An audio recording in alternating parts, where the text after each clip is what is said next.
ఏనుగు నడవగలిగితే వర్షాకాలం తర్వాత అరణ్యంలో మార్గం వచ్చి కుందేళ్లు కూడా వెళ్ళినట్టు మీరు మహాత్ముల యొక్క పుస్తకాలు ప్రతిరోజు రాత్రి ఒక్క 10 నిమిషాలు చదివి పడుకోవడం మీరు అలవాటు చేసుకుంటే ఎందరు మహాపురుషులు, శృంగగిరి పీఠాధిపత్యం వహించిన చంద్రశేఖర భారతి ఒక మాట చాలండి జీవితాన్ని మార్చడానికి. కొన్ని వేల మంది వచ్చి వెళ్ళిపోతుండేవారు పీఠాధిపతి దర్శనం లేక.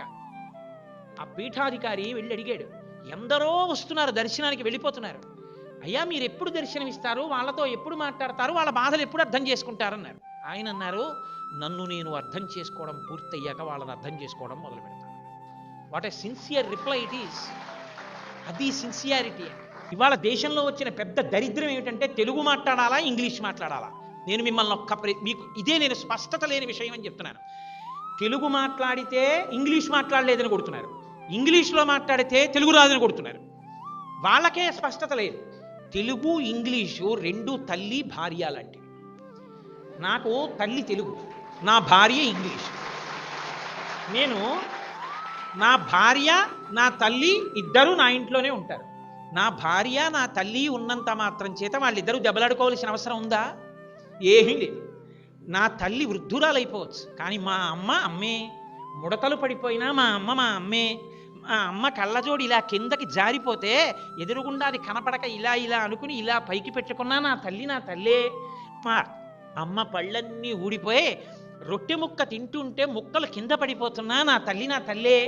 మా అమ్మ పాదాల నిండా బురద అంటుకునున్నా, నేను తెల్లటి ప్యాంటు చొక్కాతో ఉన్నా, ఒక 2 నెలల తర్వాత ఒకవేళ నా అమ్మ నాకు కనపడితే అక్కడ బురదకుంటున్నా పడిపోయి నా తల్లి కాళ్ళకి నేను నమస్కరిస్తా. నా తల్లి.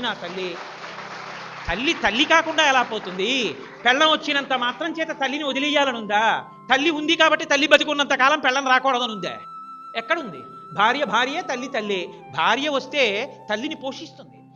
మీరు ఎక్కడైనా హడావిడిగా తిరుగుతారేమో, ఆ కోడలు అత్తగారికి వేళపట్టును రొట్టె చేసి పెడుతుంది, అత్తగారికి కాళ్ళు పడుతుంది, అత్తగారు పడుకోండి అంటుంది, పక్కేస్తుంది. మీరు బెంగెట్టుకోకండి, మీ అబ్బాయి వచ్చిన తర్వాత లేపుతాను, 11ంటికి వస్తున్నారని మీరేం బెంగెట్టుకోక్కర్లేదు, ఆయన ఆరోగ్యంగానే ఉన్నారు, కంగారు పడకండి అంటుంది. మీరు ఒంట్లో బాగలేదు ఉండండి, మీ అబ్బాయికి ఫోన్ చేస్తానంటుంది. మీ రెండో అబ్బాయి కోసం ఎందుకు బెంగెట్టుకున్నారు అత్తయ్య గారు, ఇదిగో సెల్లో మాట్లాడండి మీ రెండో వాడితో అని సెల్ ఇచ్చి మాట్లాడిస్తుంది. అత్తగారికి కనపడకపోతే దీపారాధన సామాగ్రి వేసి అత్తయ్య గారు పూజ చేసుకోండి అంటుంది. మీరు ఇంగ్లీష్లో బాగా చదువుకోండి, సమున్నతమైన స్థితికి వెళ్ళండి, చక్కగా మీ అమ్మ తెలుగుని పోషించండి. మీ చేత్తో రామాయణ గ్రంథాలు ఒక 1000 ముద్రణ వేసి 10 మందికి పంచిపెట్టండి.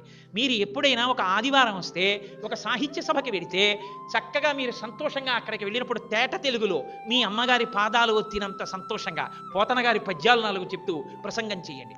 నేను ఒక కేంద్ర ప్రభుత్వ సంస్థలో పనిచేస్తున్నాను, తెలుగు అక్షరం రాయవలసిన పని లేదు.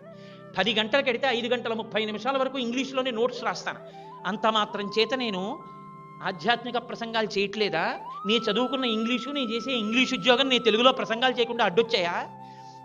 అదొక అర్థం లేని, స్పష్టత లేని, అయోమయావస్థలో ఉన్నటువంటి పెద్దలు మాట్లాడుతున్న మాటలు. వాటికి మీరు విలువనివ్వకండి. నేను ఇదే మీకు మనవి చేసింది. మీ అభిప్రాయంలో మీరు స్పష్టతని ఏర్పరచుకోండి. మీరు ఇంగ్లీష్లో చదువుకుంటే వచ్చిన నష్టం లేదు. ఎంతో చదువుకుని ఈవిడ మా అమ్మ అని చెప్పడానికి సిగ్గుపడిన వాడు మాత్రం ద్రోహి. ఎంతో బాగా ఇంగ్లీష్లో చదువుకున్నానండి నేను, I don't speak in Telugu, why do you talk in Telugu, you speak only in English, don't say amma, say mummy అన్నాడు. మీరు ద్రోహి. మీరు ఎంత చదువుకున్నా అమ్మ అని పిలిపించుకోవడం మీకు అందమైతే, నాన్నగారు అని మీరు పిలిపించుకోవడం మీకు అందమైతే, మీరు అభ్యున్నతి కలిగినటువంటి జీవిత పథంలో ఉన్నవాళ్ళు. దానికి ఏమీ దోషం లేదు. నేను మీకు మనవి చేసేది ఇదే. మీకు నేను ఏదో కాకతాళీయంగా ఒక ఉదాహరణ చూపించాను. ప్రతి విషయంలో స్పష్టత కలిగి ఉండండి. ఇది why should I do it అన్న దాంట్లో మీకు ఒక నిశ్చిత అభిప్రాయంతో ఉండండి. ఆ విషయంలో మీకు గొప్ప ఉపకారం చేసి సంస్కార బలం ఇవ్వగలిగినటువంటి మంచి పుస్తకాలు చదువుకోండి.